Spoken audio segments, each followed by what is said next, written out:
Hi friends, welcome to Rani's kitchen. నేను మీ రాణి. ఈరోజు సమోసా చేసి చూపించబోతున్నానండి. ఈ సమోసా అనేది చాలా చాలా టేస్టీగా ఉంటుంది. అలాగే మనం ఎగ్తో ప్రిపేర్ చేయబోతున్నాం. ఎగ్ సమోసా అంటే పిల్లలు కూడా చాలా చాలా ఇష్టంగా తింటారు.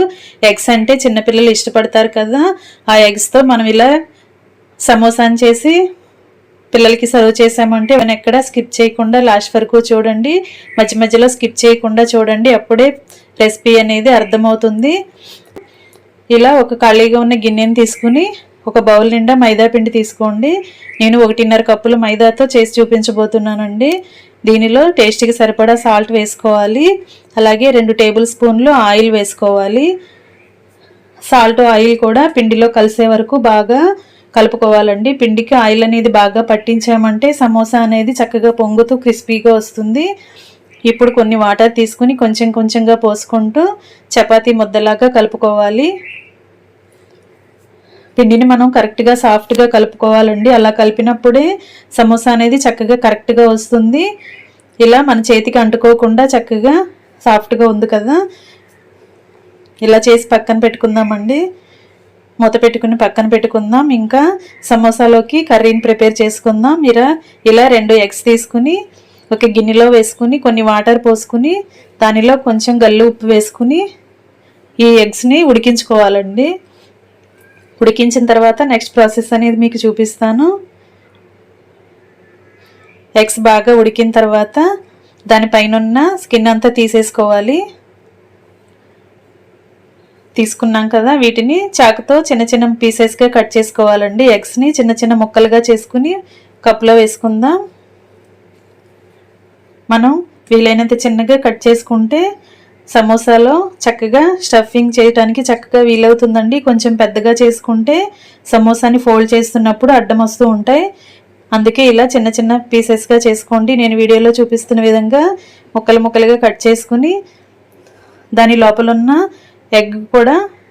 ఎల్లో ఎగ్ కూడా చక్కగా కట్ చేసుకుని అవన్నీ కూడా కప్పులో వేసుకుని ఉంచుకుందాం.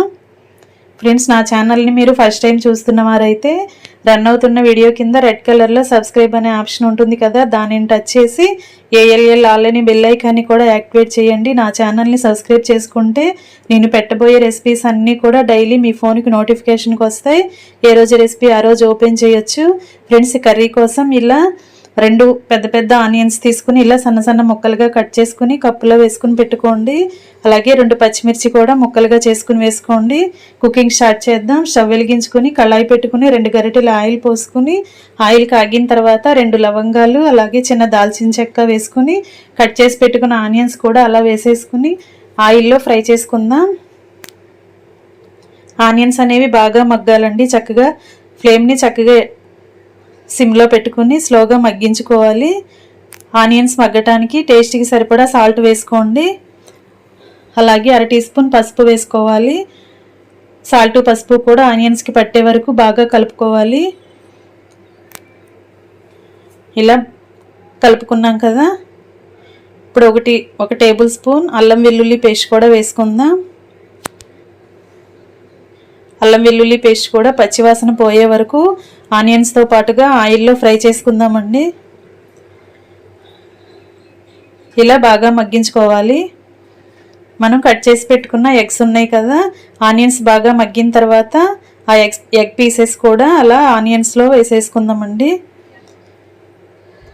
ఎగ్స్ వేసిన తర్వాత ఆనియన్స్ని ఎక్కువగా కలపకూడదు. కలిపామంటే ఇంకా చిన్న చిన్న ముక్కలుగా అయిపోయి ఎగ్ అంతా కూడా పేస్ట్ లాగా అయిపోయి కర్రీ తింటున్నప్పుడు మనం సమోసా తింటున్నప్పుడు పంటికి తగలకుండా సాఫ్ట్గా అయిపోతాయండి ఎగ్ పీసెస్ అనేవి. అందుకే ఇలా చిన్న చిన్న ముక్కలుగా కట్ చేసుకుని ఆయిల్లో వేసిన తర్వాత ఎక్కువగా మనం కలపకూడదు. అలా పైనే ఒకసారి కలుపుకుని కారం వేసేసుకుందాం. టేస్ట్కి సరిపడా కారం వేసుకోవాలి. నేను 1 టేబుల్ స్పూన్ చూపిస్తున్నాను. 1 టేబుల్ స్పూన్ కారం వేసుకుని అదంతా కూడా ఎగ్స్కి పట్టే వరకు బాగా కలుపుకుని ఒక 1/2 టీ స్పూన్ జీరా పౌడర్, 1/2 టీ స్పూన్ ధనియా పౌడర్ వేసుకుని ఒక 1/2 టీ స్పూన్ గరం మసాలా కూడా వేసుకోవాలి. మసాలాలన్నీ కూడా కర్రీకి కలిసే వరకు బాగా కలుపుకుని ఒక 1/2 టీ స్పూన్ చాట్ మసాలా కూడా చూపిస్తున్నానండి. చాట్ మసాలా ఉంటే వేసుకోండి. టేస్ట్ అనేది కర్రీకి చాలా బాగుంటుంది. లేదంటే స్కిప్ చేసేయండి. అల్లం వెల్లుల్లి వేసుకుని గరం మసాలా వేసుకుని ధనియా పౌడర్, జీరా పౌడర్ వేసుకున్నా సరిపోతుంది. ఇప్పుడు స్టవ్ ఆఫ్ చేసేసుకుందామండి. కర్రీ రెడీ అయిపోయింది కదా. ఇప్పుడు మనం కలిపి పెట్టుకున్న మైదా అంతా కూడా చక్కగా నానింది, పిండి అనేది సాఫ్ట్గా వచ్చింది కదా. ఇప్పుడు ఇలా చిన్న చిన్న బాల్స్ లాగా చేసుకుని పక్కన పెట్టుకోవాలి.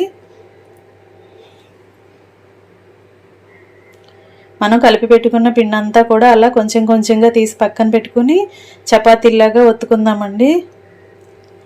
ఇలా చపాతీ చేసుకున్నాం కదా. ఏదైనా ఒక బౌల్ తీసుకుని ఇలా కట్ చేసుకోండి. సమోసా అనేది కరెక్ట్గా షేప్ అనేది కరెక్ట్గా రావటానికి ఇలా మనం చిన్న చిన్నగా కట్ చేసుకుని పెట్టుకోవాలి. దీని లోపల కర్రీ అనేది పెట్టుకోవాలండి.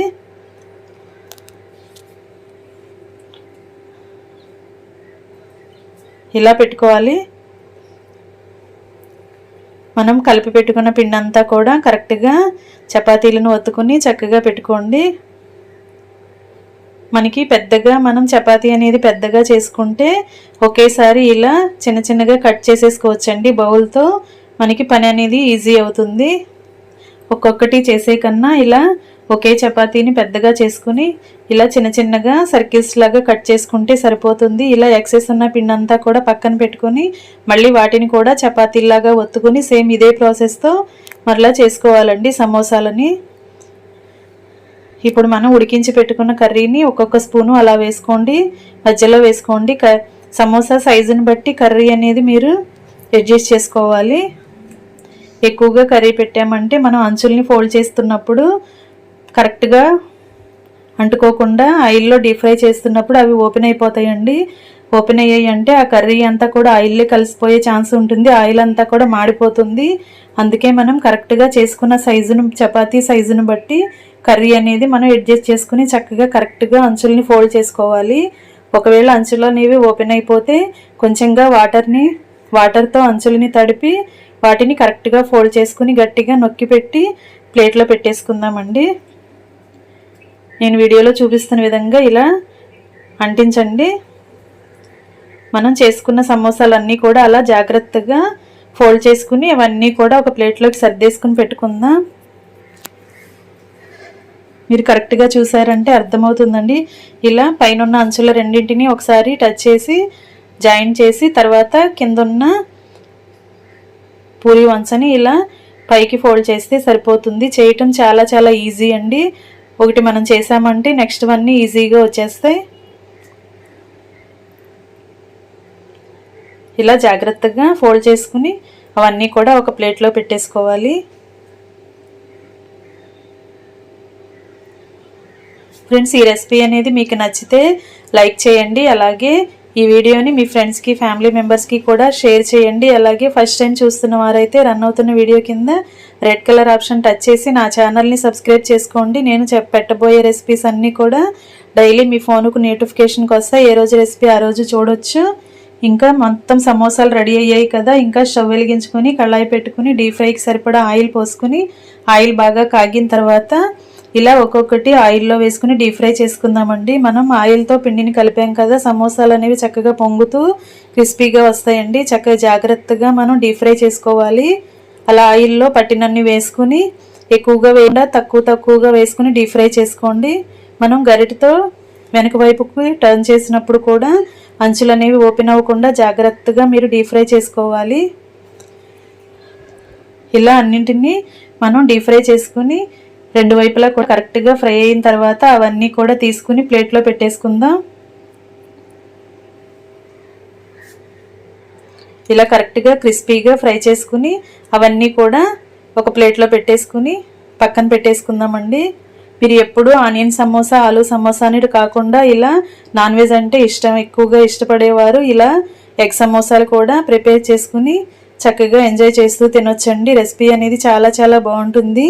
మనం అల్లం వెల్లుల్లి పేస్ట్తో పాటు గరం మసాలాలు అలాగే చాట్ మసాలా కూడా యాడ్ చేసాం కదా.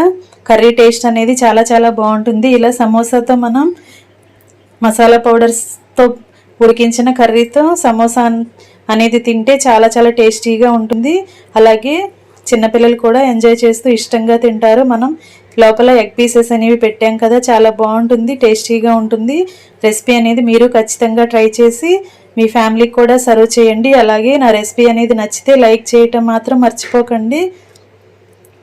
వీడియో అనేది మీ ఫ్రెండ్స్కి ఫ్యామిలీ మెంబర్స్కి కూడా షేర్ చేయండి.